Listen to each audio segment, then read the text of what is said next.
হতে খেলিবার প্রবন্ধে কইলেন খোল করতাল। গ গড়াগড়ি জান প্রভু নিজ সংকীর্তনী।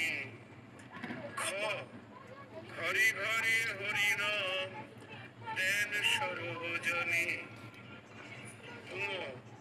উচ্চস্বরে কান্দে প্রভু জীবের লাগিয়া। চ চেতন করান জীবে কৃষ্ণ নাম দিয়া। ছ ছল ছল করে আঁখি নয়নের জলে। বর্গের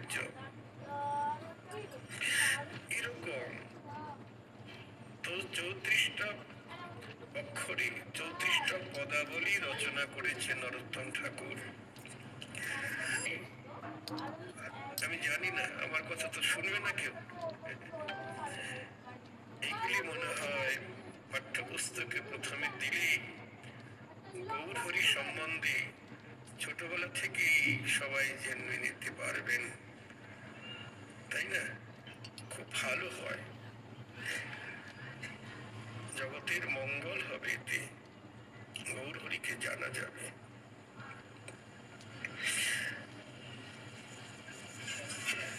আমরা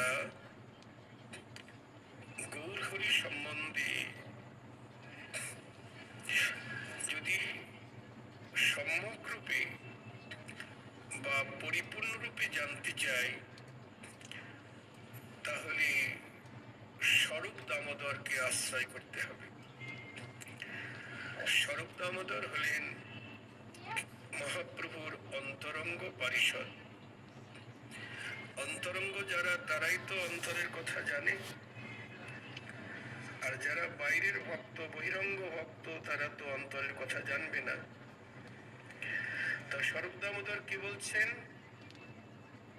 রাধা কৃষ্ণ প্রণয় বিকৃতি বিভুবি পুরা দেহ ভেদঙ্গত চৈতন্যক্ষ প্রকট মধুনাং তদ্বয়ঞ্চ চক্ষুমাপ্তম রাধা ভাবদ্যুতি সুবলিতম শ্রীকৃষ্ণ চৈতন্য স্বরূপম।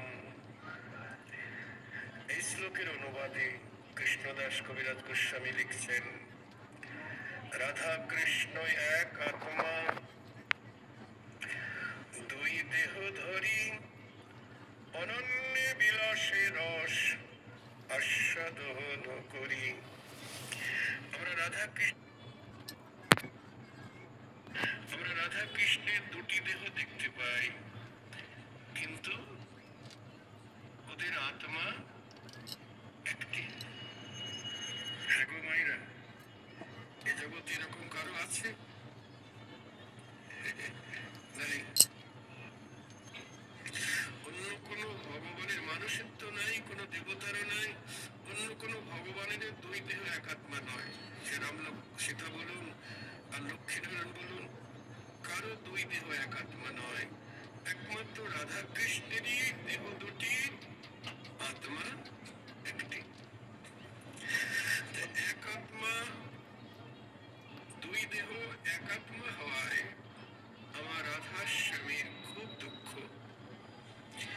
বিশেষ করে রাধারানী, তিনি সখীদের বললেন, ললিতারে বিশাখা বিধি যোগ্য সৃজন জানে না রে। বিধি যদি সৃজন জানতো, তাহলে আমাদের দুটি দেহ করে দিত না। আমাদের দুজনের আত্মা একটা, দেহ কেন দুটি করে দিল বলতো? দেহ একটি করে দিত। মানে ক্ষণকাল কৃষ্ণ অদর্শ